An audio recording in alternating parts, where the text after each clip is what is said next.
Hello and welcome to Straight Dude Date Night, show where two straight dudes go on a date and they review it. My name is David Stallings and I am one of these straight dudes. And I am Ricky Rivera, the other straight dude. Today, no theater. No movie theater. We cuddled up Cuddled. in David's bedroom. Mm-hmm. Lights on, okay? My new TV in there. On, nothing weird, no weirdness, okay? Separation on the bed. Separation. There was at least like 3 or 4 inches, okay? We were under the blankets, but that's because it's cold in here. It's cold in my house. Netflix. We hit a Netflix movie this week. Yes, we did. We did the Netflix and chill. I think is what this was. I think that's what this was, right? That was a Netflix and chill. That's what we just did, right? It was chilly. So Why? Yeah, it was so Netflix cold. and It was so cold, bro. Why are you laughing? It was a Netflix and chill. That's all it was. There's the not. worst Netflix and chill. I had a great time. I don't know why you're saying it's a bad Netflix and chill, No, it was dude. good Netflix and chill. We chilled. You know, a Netflix and chill with the homie. You know? That's true. Yeah. Yep. Yeah, so that's what we did. We did a Netflix and chill today. That's what we did, like every normal person. We saw The Killer. Popular Netflix movie going on right now that is only popular for this week because it's Netflix. Yep, it will die next week. That is how this always goes. A very momentary regime that they have. But it's number 1 on the website right now. So Yeah. and so we watched it. Yeah. Well, it's directed by David Fincher, so it's gonna be number 1. Borderline theatrical release. Very surprised it wasn't. I wonder if there's a reason. I mean, we have our own thoughts on why, but like there had to be a reason why. I guess maybe they just paid the most. It's a simple movie to make. Well, you told me that David Fincher is the one who did House of Cards, right? Yeah. And Seven was also a Netflix show, right? Yeah, that's true. So it's I think just have a deal. Yeah, I think it might just be that Mr. Fincher happens to be close with the people running Netflix, so it's like you just stick with who you know, and that's fine. That is true. It's probably paying him the most. Yeah. Um, But I agree. This was kind of I don't know. This is kind of a weird movie to not release in theaters, but also I don't know where the market would be for it. Yeah, I agree with you. I don't think. I mean, where do you even release it to? It would have had to have been a couple weeks ago. Yeah, like this is a weird time to try and do an original thing. Like this was basically another version of The Equalizer. Too. Yeah. It's like, Though that could be argued. I don't know actually how old The Equalizer is. It's probably an old thing because there's a show back in Ancient. the day. ancient. Because this is also based off of a book. So I did read up that the reason why he wanted to make The Killer is apparently he's been obsessed with the book for like 20-something years. The books are powerful, bro. Yeah. He's just has always wanted to have the opportunity to make something like this. Why it took 20 years to do it, who knows? But I mean, he had other things going on, so I get it. I mean, he had to go to Paris to film it. He had to go to the Dominican Republic. He had to go to all these different places to film it, and that takes at least a decade to do. Now, you know. That is true. It takes a while to do, but like, there's only. I mean, especially if you're driving. I know you got to get the the actual supporting cast and like the production people and everybody involved in all of that. But as far as acting schedules go, it's one schedule. It may have also just been it took a while because I would imagine it's really hard to find an actor who is a real life assassin. That's true. Who's willing to out themselves for it, you know? That is true. That must have been a lot of casting that they went through trying to find someone to confess to being an assassin. Very true. And then get arrested immediately after filming's all done. Yeah. Just like sign it away. Thank you. Your Netflix deal. You won't make any money on it. No money. But that's not from the arrest thing. That's just real life. So yeah, this is about like the person wants to have a legacy. You know what I mean? They want to have a legacy. They're done with it. All right. We'll talk about my no good, very bad day. Isn't that just like? Never mind. I won't get into it. Okay. All right. I was gonna say something. I don't want to get into. No. Isn't that just like anybody who does deals with Netflix for legacy?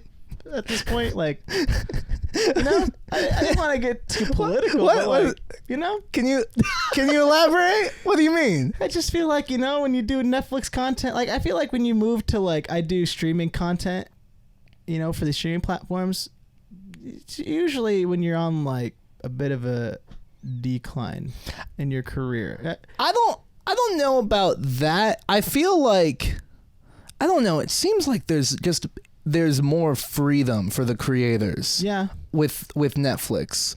I don't know, because we've talked about that streaming movies kind of feel like the straight to TV movies that happened back in the day, you know? So it's a little weird. But then I'm also thinking of like Ozark, which is one of my favorite shows. Ozark's amazing. And Jason Bateman, he is not on the decline at all. Love this man. No, and he got to be heavily involved with actually making the show. Yeah. And I think that's how Netflix operates.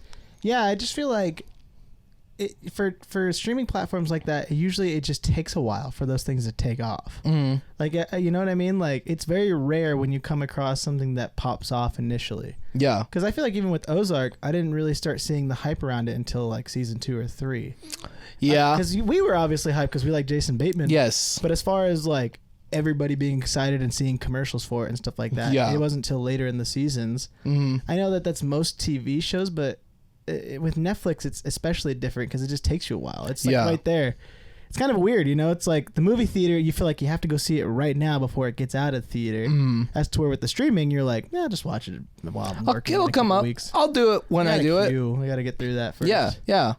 So okay, I can see that. It takes a little bit of time for those kind of. That's the risk that you run. Is it takes a while for something to take off, if it does take off. Yeah. Because I mean, there's a lot of Netflix original content that doesn't take off. Mm-hmm. It's probably very few handful. There's probably, I think even Netflix has already said they're going to go down on making content because they know they put it too much out. Yeah. I think they just announced that like a week ago they're going to drop their movie count by like 20 or something. It was like 50 to 30 movies a year or something like that. Like they're dropping it down.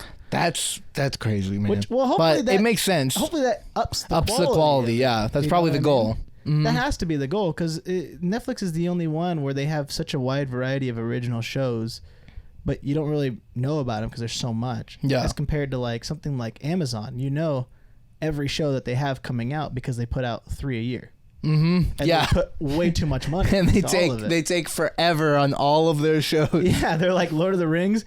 Just throw $1 billion at it. I don't know. Yeah. Just give it the season $1 billion. That's all you need. Perfect. Yeah. Carnival Row. Don't even know what it is. Here's like $500 million. I actually watched the first season of that show. Was it good?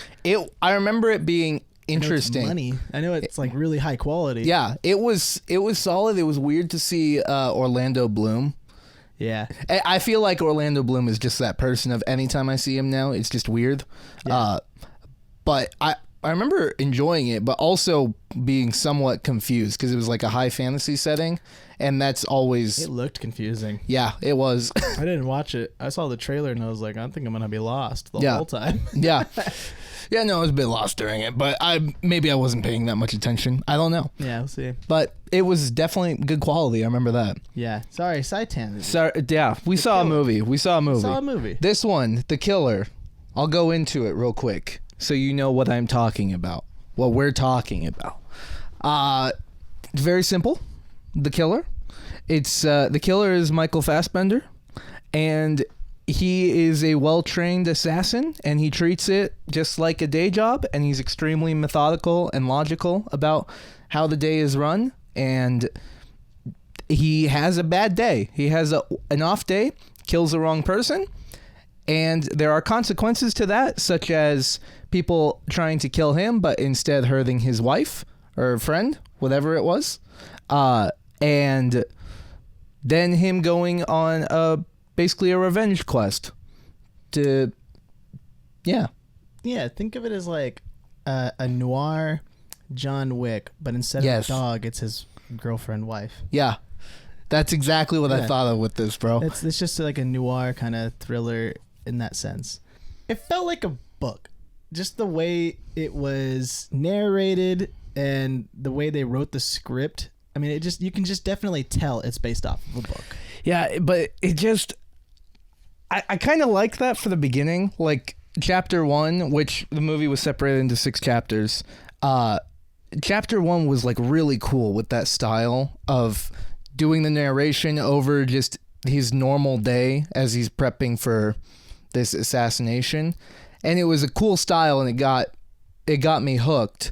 But then continuing to do that through the movie, it felt like I started to feel like I hadn't heard anyone on screen actually talk in like 30 minutes at one point. And that was just a weird experience to me. Yeah, I get what they were trying to do. I think they were just trying to show like a testament to his character of just how he really is, like no empathy, no emotion, no mistake. So I think that's why he just never talks to anybody. Yeah. But it is kind of weird after a while. It makes sense for the man to not talk. The whole thing he talked about in the narration was that you want to just be a normal guy and not leave any imprint on people. So just don't talk, like, at all. Like, that makes sense. Just was kind of weird. Yeah, there's no reason for the dialogue here because I'm a man of my craft. I know what I'm doing, and I know that if we start talking, that I show weakness in that situation. Yeah. Like even when he's in the office, when he kills his handler, and then the assistant's, just don't let me look like I disappear. My family needs a life insurance, and he's just like, no empathy, and then he still makes another like slight mistake of showing empathy in that way. Mm-hmm. But then he recovers. He's like, how can I? Yeah, I could do that. I can make this happen. Yeah, this will be fine. This will be fine. Still, Twister. Still killer. Yep. Yeah, but he doesn't talk the whole time. Like he barely talks to her the whole time. Yeah. And I think that's a testament of just who he is. He just doesn't want to have the conversation because I think it makes it. I don't know if it makes it harder or if he just has the lack of emotion in that sense. Well, I think it worked though, because even though I wasn't a huge fan of that style, Michael Fassbender really did create a very intense character to portray through it, where I loved everyone else's reactions when the gun gets pulled out and they realize who he is. They just start freaking out and they just start over talking, and he's just watch him. Yeah, and it's a testament to his acting too, because he is able to show so much emotion without ever saying anything to you. Yeah, which I was impressed by. I did notice that. I was like, wow, he's like actually, like I can feel the emotion from his faces and how like he's distraught right now. Mm-hmm. But he's not saying a word. Yeah, just very much to himself and just got to get it going. Yeah, which I think is why this movie's doing so well. It's because it's very artsy in that sense, Yeah. But it's. I don't know. There's just something. It feels like something's missing from the movie. Yeah, I think. I don't know if I'm a huge fan of these assassin-like movies, where like I don't know. The process of it just didn't seem too thrilling to me. Like I was starting to get a little bored through it because it was like, all right. I think it's the same issue I had with The Equalizer when we watched that, which was like, you're too good at your job. Even though it's supposedly the bad day, you're too good at this, and I don't feel... I'm like, yeah, things are going to be fine. I don't know. That was the take I had for it, but... Yeah. I think I just might not be a fan of these kinds of movies, is what it's coming to. Like that noir style, or just action, like the slow-paced assassin action? Slow-paced assassin action, I think. Yeah. Now that said, the only other Michael Fassbender movie that I'm aware of that I've seen is him as another assassin in Assassin's Creed. I did see that movie. Do you remember that? I didn't know they made a movie. They made that like the first 3 games. They made that movie like 6 years ago, I think. I guess I'm not a true gamer. No, you're not. You're not a true gamer. I did not know that they made Assassin's Creed movie. Yeah. Did it do well? No. Maybe that's why I've never heard of it. Ubisoft's goal was to make it like a franchise out of it. Was this in the era where games were when people were trying to make video game movies and they just all flopped? Because I feel like video game movies have only started to get good in the last like 2 or 3 years. Yes. So this was before then. This was before COVID and everything. Okay. So it was like, I think it was like 2016 or 2017, maybe 2015. It was a while ago. And I remember seeing it, but I don't remember anything about it. I remember my sister, for some reason, wanted to take me to see it because she knew I had played the games, which was a sweet thing. But when? 2015? I think so. Bro, I'd have been working at the movie theater when that came out, and I still don't remember it. Yeah, no one seemed to care about it. Maybe we just didn't show it. I worked there for like 3 years in that time period, so I don't know. It had to be in that range, 15 to 17. I don't know. But yeah, they wanted to make like a whole franchise out of it. and it very clearly fell below the mark because they only made the one. Well, Assassin's Creed, I mean, that's just such a fun game to play. I don't Which think I ones could did you watch play? it. The first like 3. Bro. I know they've gotten better. No, Oh, really? I don't care about any of the new ones. I stopped playing. I played all the way up until like Syndicate, which was like we were in the Industrial Revolution in England. Yeah, no, that's far beyond my knowledge. I remember. I know I played the first 3, but the first one is really the only one I remember because I played it multiple times. Bro, the second one is where it's at. The second one was amazing. Yeah. That was the first Italy Renaissance one, and that is just my favorite time in history, like ever. From studying it and everything, even before playing the games, like I always was super into that era, and then that game happened, and I was like, "This is incredible." I just loved messing with people and then hiding in a haystack, That is still a constant now. or jumping from super high up places into a haystack. Yep. And every time you're like, "Bro, Silly. is there any logic to this at all?" No. Doesn't matter, bro. It was great. It was just good times. Yeah. Man. Yeah. So many games back then just didn't need to have good concepts, you know? So you didn't play Black Flag? No. Bro, that game was incredible. Yeah, I never played it. That one genuinely was awesome because that was a pirate one, and you got to not only did it have the awesome like normal hand-to-hand combat, but now you had the boat, and the sea combat was amazing. Bro, I might have to check that out. that game is still great. I might have to check that out because I like Sea of Thieves. I love the boat fighting. Yes. That's my favorite thing in Sea of Thieves. But this one allows you, like, it's just you, and you have full control over the boat, and shooting it and everything. And it was still really tough to get used to, but it was so fun and satisfying. Yeah, I'll have to check it out. I really remember liking the Assassin's Creed games, so I don't know what stopped me from ever playing them again. Maybe there was a couple years where I didn't have an Xbox or anything. Oh, it ruined you. It's like the 2016 to 18, 19 era. Maybe this is maybe that's Black why you Flag didn't came see that. Maybe that's why you didn't see the movie either, Yeah. because you lost your Xbox. Yeah, I just didn't have an Xbox for a while, and I remember actually I switched to PlayStation. And were those games on PlayStation, or were they Xbox exclusives? No, I think they were. I think they were. I don't know, man. I don't remember anything about exclusive. I don't think they were doing that back then. I don't I'm not know. a real gamer. That's all it is. No, Just you're don't want not. it back You're then. not, dude. No. Look, man, take me back to the day when I could just play Peggle. All right, when having all the Peggle achievements was an accomplishment. Oh, Nowadays, I can't just flaunt that around and be like, dude, I 100% at Peggle. Okay, I'm a grandmaster in Peggle. Okay, leave me alone. dude, I watched. There's a streamer I watch who's big into Peggle as well, and he, I think like last year or the year before, randomly was like, I'm going to do the Grandmaster speedrun. No, I have not done any preparation for this at all. I barely know what I'm doing. I love this game. I'm great at this game. But I have no idea what all I'll have to do for the Grandmaster speedrun. The bottom guy, the person in last place on the leaderboard at the time was like 10 hours. He's like, I'll beat that. That's easy. And the stream ended up being 14 hours long. Yeah, no shot, bro. That's such a hard challenge. I went and watched that entire stream.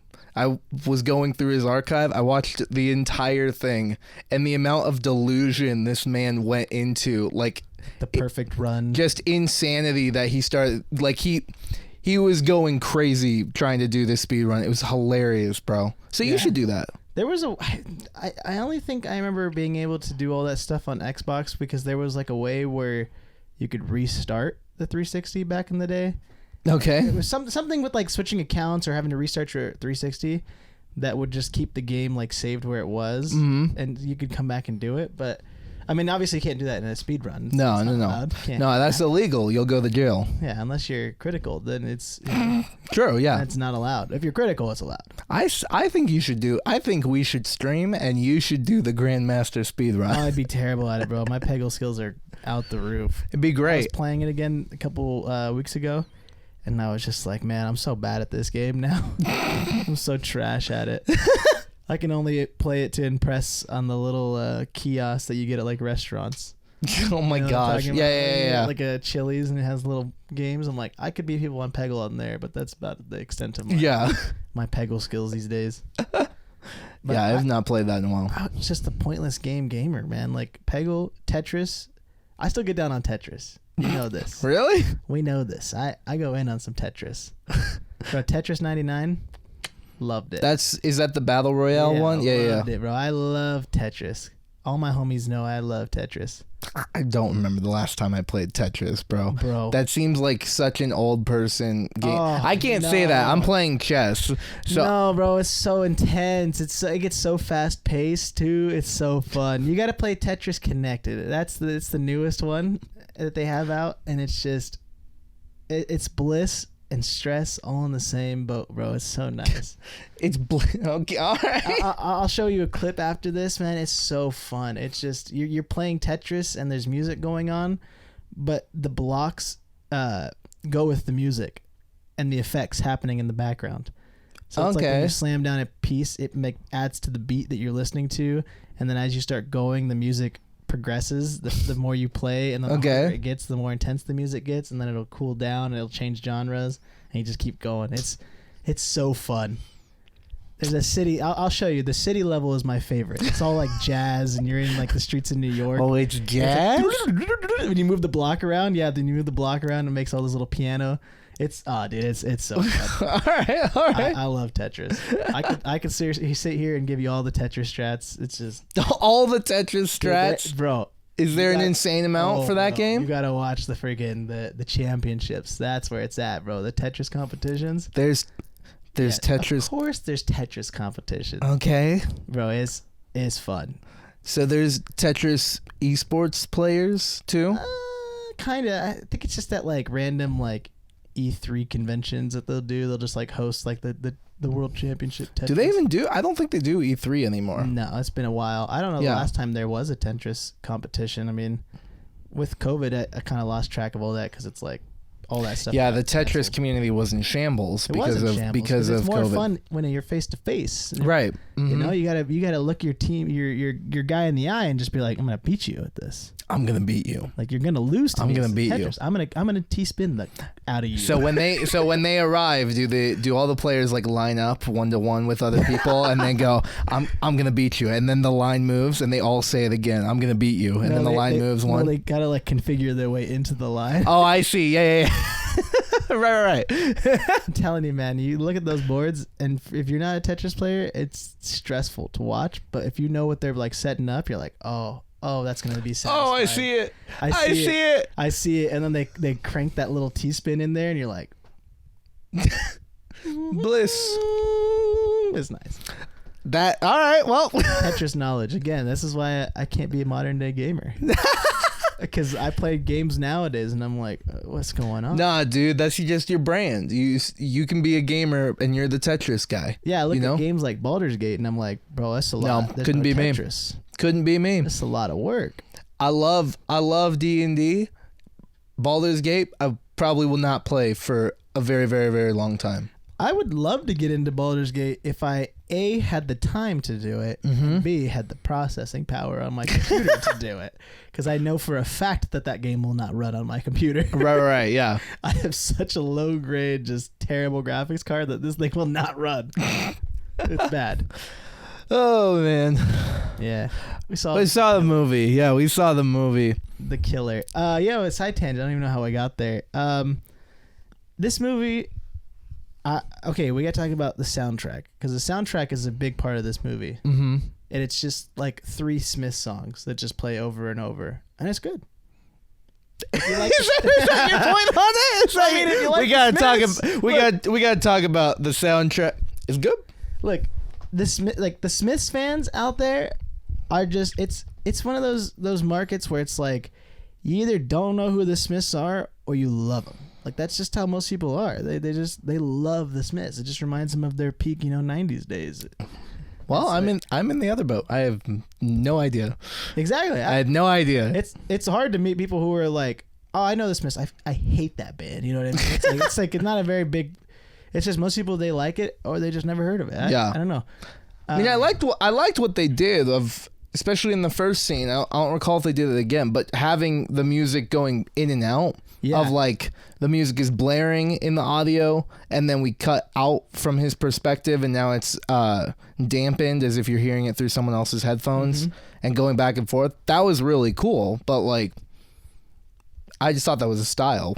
Yeah, it was an interesting style. That's just a director thing too. He's always had weird styles like that. I don't know if House of Cards was like that very much, where there's weird just like scenes that kind of cut in and out. House of Cards. I know, myself included, people they have a rough relationship with that show because of what happened, but bro, truly that was one of the best shows of the 2010s, like actually.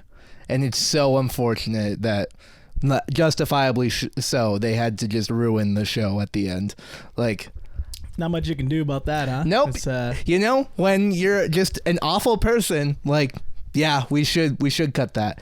But I still have gone back and rewatched the first 5 seasons of that show 3 or 4 times. And I don't think the majority of people can do that. Well, it's hard to go back and watch something like that knowing what you know now. You know what I mean? But dude, I know. It is so look, as a politics guy too, it is fascinating. It's such a fascinating show to me. It's so ridiculously intense. And I know people who struggle with shows that are over the top intense like that. I'm thinking of friends of mine who can't watch Ozark, and people who struggle with Game of Thrones. House of Cards has that same kind of energy. Where, love that. But the crazy thing of House of Cards was that there was never like any like action or anything too. Yeah. It's all politics. But the way they wrote it and the way they executed it and how Kevin Spacey, how he did that character, it felt like the end of the world every episode.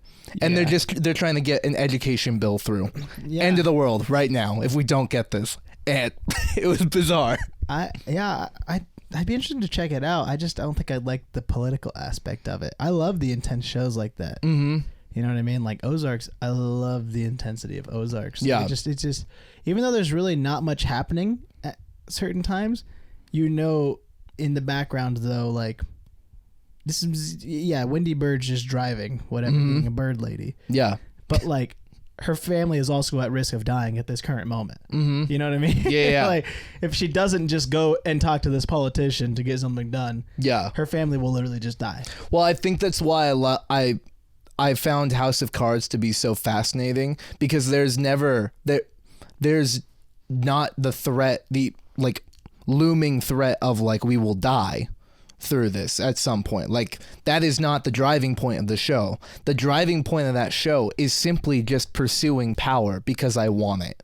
And it's just awful, but it was a fascinating show to watch because that was the entire driving force of it. Yeah. Is he technically like a bad guy throughout the whole thing, or is that just based on your own personal view? Because I guess it's political. Well, so they don't really frame Frank Underwood, his character, as like he is good or bad because of his politics. They frame him as bad because he is a glutton for power, and that is not good. Yeah. So inherently, him and his wife are the bad guys, but it comes off anti-hero-ish because you are enthralled with these characters. So they're not going to go away. Yeah, it makes sense. They're not going to go away until one of them does something really bad in real life, and then they go away. So then this director just has a really good way of portraying that, because that's so I had no idea. Like I had no idea that this was the same director who did House of Cards, and there are some similarities. The more I'm thinking about it, that makes sense. Because this felt intense. Well, I mean, it's the same way even in like Fight Club, the most popular movie. Mm-hmm. The whole movie, I mean, they're not good people. Like, he's not a good guy. Yeah. In Fight Club, Edward Norton is not a good person. This whole thing is that they're setting up anarchy, and you're rooting for it, but at the same time, you don't realize it towards the end of the movie that you're like, oh no, he's just a psychopath. That's just like right for destruction of people's lives. Mm-hmm. You know what I mean? Yeah. So he has a really good way of making that that psychopath tone into an enjoyable way to watch. It's really strange the way they do it. Yeah. Because even here in The Assassin, I mean, he's not a good guy, but the whole time you're like rooting for him to get revenge for his girlfriend, wife. Yeah. But at the same time, he kills people for a living and he feels no sympathy doing it. So, I mean, that right there, if that was IRL, you'd be like, put that man in jail. Yeah, horrible person. But the whole time in the movie, you're kind of like, oh, dude, don't die. You got this. You got this. Get your revenge. Get your revenge. I would do the same. I would do the same. Oh, brother. yeah, easy. The only difference between me and you, though, is that he literally feels nothing from it. In fact, Right. his sympathy that he shows in the end of the movie is probably one of the only human emotions he shows in the whole time. Yeah. Is that and the fact that he had a bad day. Yeah, very interesting movie. Yeah. And also the only difference between him and I is that there's no conceivable way I would come up with the crazy plans that he came up with in order to kill these people. I know. No way. He kind of goes all out. Goes all out. Even just something as simple as like, I want to get into the parking garage. How do I get them to open it up? Postmates. No, nope. I'm not smart enough to think of that. Yeah, there are a few things that I wanted to mention to you. Like the whole movie, it felt very weird until the end. The brand placement. Suddenly there was a lot of branding at the end of the movie. Like the last half hour, I saw like Starbucks. We mentioned Postmates. There was Amazon. The Amazon locker, specifically also looking up products on Amazon. Yeah, it was super strange. That was a little weird towards the end. He is known to put in little brand things in there, but I think that's more of like a pop culture reference than anything else. I swear, I don't feel like any of that's like pop culture right now. It's weird. It just was odd. It didn't come off to me as blatant as like Sonic the Hedgehog. Right? Yeah, it wasn't like an ad, but some of the shots did. Yes. Well, like when they specifically, I remember one moment where he's looking up at the apartment building and we had to really make sure that Starbucks took up like 3/4 of the screen, but it was faded, so it's okay. It wasn't really a brand placement. It was just him walking through the streets. Yeah. Those kinds of things take me out. I totally saw what you mean. Especially like right at the end, it felt like we started just putting up stuff on the screen too. With like he Googled the location of a thing nearby and then searched up the product on Amazon, and we're seeing that. It's like why did I need? I guess I needed to kind of see that, but like it was suddenly a different style. Yeah, and I'm sure people out there thinking, to themselves like, oh, well, it's Amazon. What else is he going to use? It's like, I get that, but there's ways to show that that's just the world we live in, that you use Amazon to that structure versus here's a shot of the Amazon locker. Now pan over to him. He's opening up the door. Yeah, but I actually kind of liked it though, because it really made the movie modern. Yeah. Like how is there possibly an assassin in modern times? Because of a thing that he said in the movie too, of like, it's not possible for you to just not exist in the 21st century. You will appear. You just have to not be interesting. And so I actually kind of liked that they did show the branding on everything, because it made it like, oh, this is realistic. Okay, this is how easy it is actually. That's true. I mean, not actually. People are not doing this. No, but I know what you mean. But yeah, you're right, though. He does mention it. Well, it kind of sets it up to where you're watching for that the whole time now. Like, it just throws on that element. Because, sometimes you think about that, but also there's times you go into these action movies where you turn off that realistic element in your mind. Like something like The Equalizer. It's like, how has cameras not ever caught this guy? Right. You gotta turn that off in your brain. Yeah. So when they mention it in here, you're like, okay, now I know that they're thinking about that the whole time. Yeah. Because I was thinking specifically when he was trying to get into the garage, he like just walked in and then they made it a purpose to show the camera. And I was thinking like, nobody's gonna do anything about a man just walking into your parking garage like that. And then that's a testament to the end where they're like, he's like, man, this place security sucks. Yeah. Yeah. It really is a good point. Like, yeah. He makes it a point to be like, hey, your security is trash, my boy. Like, I just walked in. Yeah. I just walked in here and I didn't care. Yeah. That's how simple it was. It was a lot of the movie was just social engineering too. Do you know social engineering? No. So this is something I learned as a penetration tester when I had that role. Best job title, bro. Which was about there's an aspect of like of hacking in a way that is just social engineering, where if I want to try and physically get access somewhere, or I want to get info about a company or something like that, you can just start calling and just start asking questions, or try to show up pretending to have a job, pretending to be there for a job interview, and then you can potentially get through. And there are people who, I've met a guy who, I was in college, this was crazy. I was in college, a guest lecturer was brought in for a cybersecurity class, and he was a physical penetration tester. I can't, not like that. I just registered. No. Wow. Wow. I gotta. No. So what was he? Was that his official job title? I don't know. Because that's a great job. I will do whatever it takes. I will pay the money. I will go to school to get that title of a physical penetration tester. Yeah, they just brought. That dude cannot be real. I can imagine the business card. Oh, dude, I cannot believe I just said that.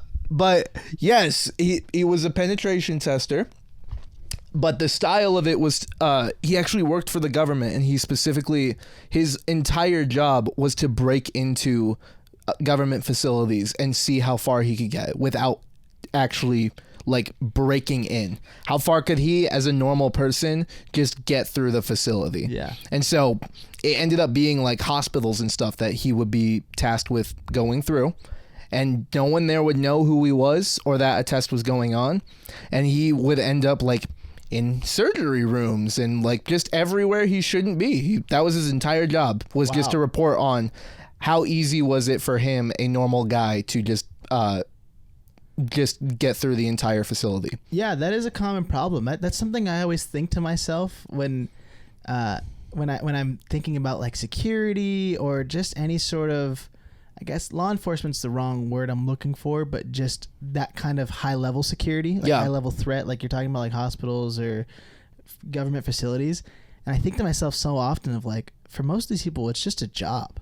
Yeah. So like they don't really care much about that kind of stuff. But there are people out there who know that and can take advantage of that. Yeah. Well, it is so simple too, as I have heard about other pen testers with social engineering where they have called a company and like their customer support or like an HR representative or something and been like, "Hey, I had an interview with your company.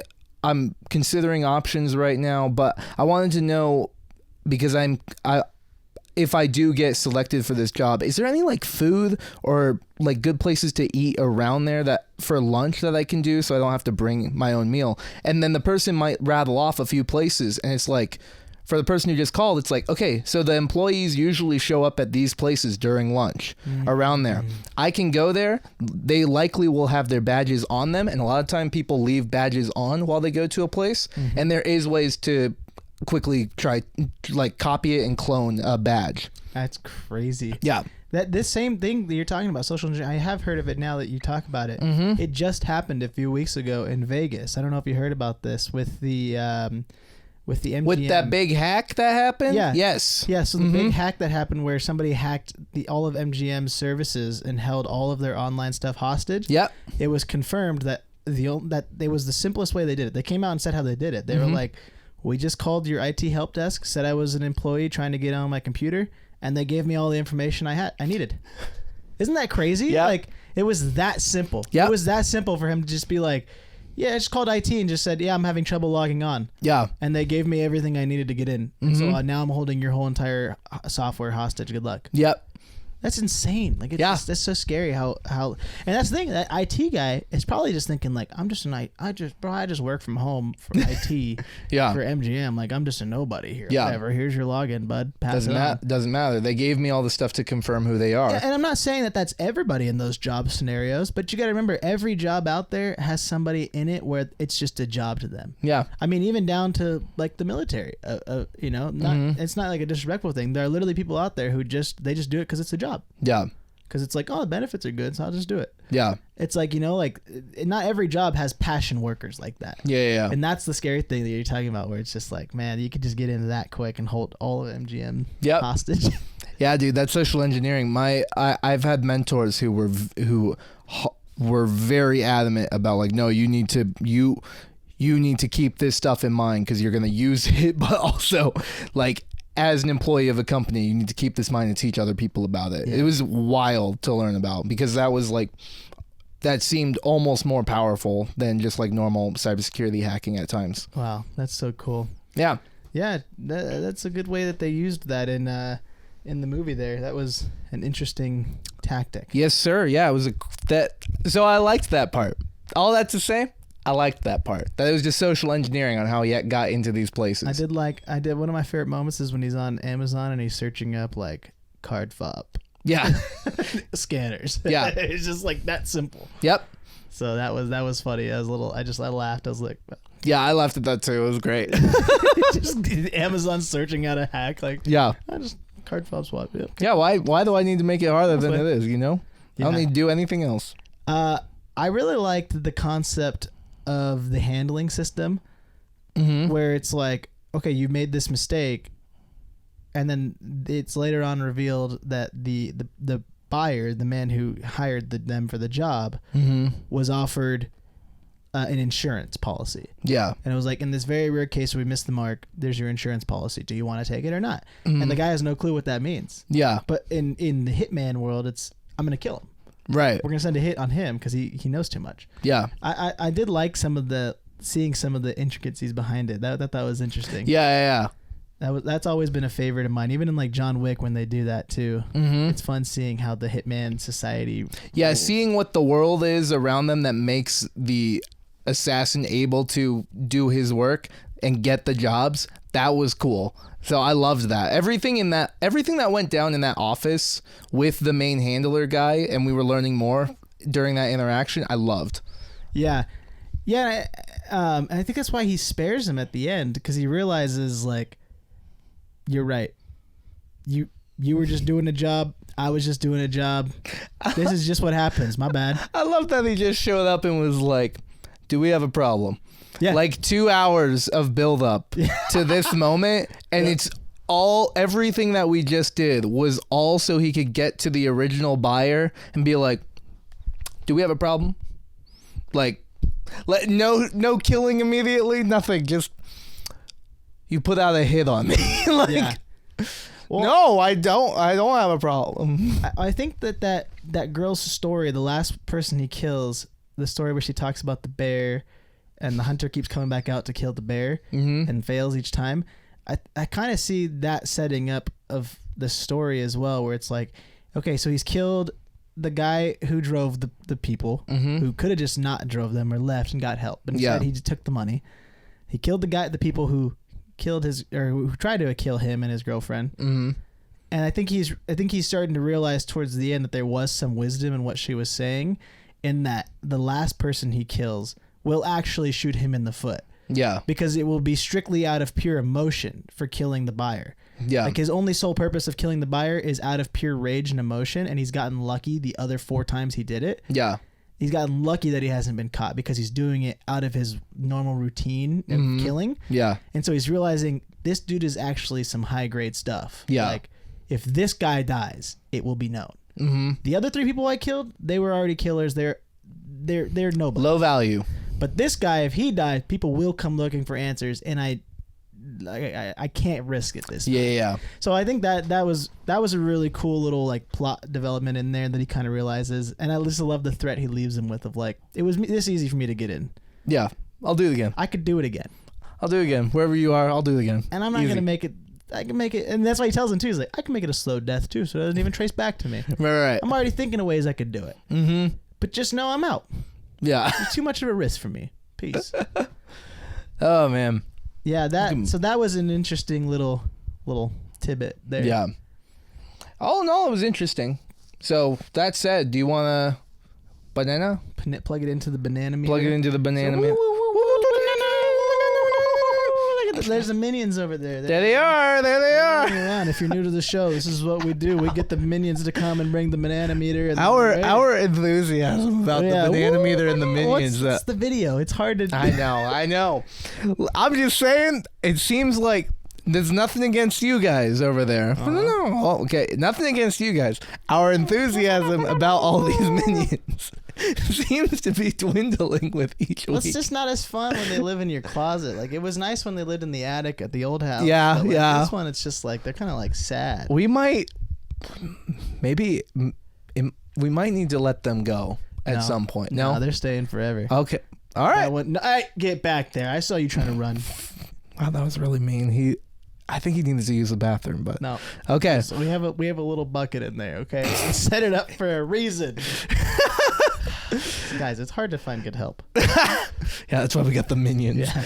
Anywho, you want to go first? Yeah, I'll start it off. I've been thinking about how I want to rate this movie, and I think for me, because it's an artsy fartsy noir style, I feel like movies like this deserve. What am I thinking of? Not 65, 70s, like an off number between those, you know? Like, most movies, I'm like, just round it up. Round down. Yeah. I like to round up, round down in the fives area. Mm-hmm. But for movies like these, they deserve actual numbers. And for this one, it's going to get like a 71 out of me. Okay. I really enjoyed the style of movie. That like I really enjoyed the direction that they were going and the way he directs the movie. Like I love the visuals. Mm-hmm. I love the scenes. The fighting is, we didn't talk much about the fighting, but the way he does fights, it just feels so intense, even though it's just like a big dude just throwing a punch. Yeah. Any other action movie, that would have just been like a side off thing. You know, like in John Wick, when they start going hand to hand combat, it's not the main thing you're looking for. It's the guns and all that. Yeah. But in this one, it's like you feel what's happening, and it's so fun. And every kill, there's always some weird way they do it. I liked the direction of the movie. I just feel like that there was something big missing for me, and I don't know what it is. And I don't know, maybe that's just the way the book's written, because how much do you want to defer from a book that you've wanted to make for 20 years? You know what I mean? Mm-hmm. Maybe that's what he was struggling with. Do I add something? Do I not? I don't know. Mm-hmm. But yeah, I'm gonna give it like a 71. I'm gonna plug it in right there. I enjoyed the movie a lot. Like I really did have a good time watching it, and I probably maybe would rewatch it again. I don't know. I'd have to be into it. But I don't know. I can't go any higher than that. Okay. 71. Take it or leave it. There's a lot to like about it in the direction it was going, and I like the story. I like the narration style, like all that. I feel like I'm missing something. Okay. All right. I don't know what it is. All right. No, I get that. I feel like our ratings would be different here. I'm not terribly far, but like I just didn't. It's just not. It wasn't my style, I think. So I wasn't as into it. It's a unique style for sure. Mm-hmm. So it was a little odd to me, but I still like generally enjoyed it. But it is not a movie that I would. I don't think I would have watched this on my own if you didn't suggest it. I don't know. So for me, and I'll do the same thing as you of like give it a real number. Yeah, a real number. But I'll give it like a truly real number. I'm gonna give it a 63.2. Ooh, I like that. That's a good. Yeah, it's a good place to put it. Just because it was kind of, to me, it was just kind of meh. For somebody that's not seen his movies before, that's definitely a good spot to put this at. Mm-hmm. In that field, like, you know, because it's not his best work. Yeah. And I don't think it comes close to his best work. Yeah. But he did it better than most could have, I think. Yeah. You know? Mm-hmm. No, I feel that. Yeah. It was interesting. It was just kind of, Yeah, I don't know. I really cannot piece together what I feel like was missing. I just feel like I ate a meal and I'm still kind of hungry. Yeah. For more. Like I want some, but like not that I want more. There was something in there I just didn't like. Yeah. I don't know. So it's an interesting one. No, I get it. It was just odd to me. I don't know. I just thought it was weird. That's all I can say about it. I just thought it was weird. I liked it. I thought it was good, but not that good. Not that good. 71. I mean, that's a decent. That's good. Yeah, that's fine. That's a C. Yeah. Mine's a D.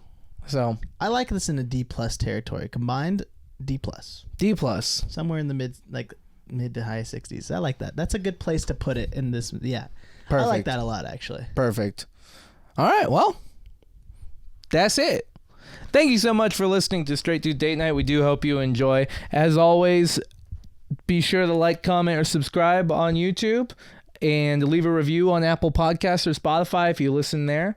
Follow us on social media everywhere, and tell a friend about the show. And thank you, as always. So bye-bye. Stay safe out there. Okay, remember, it's real.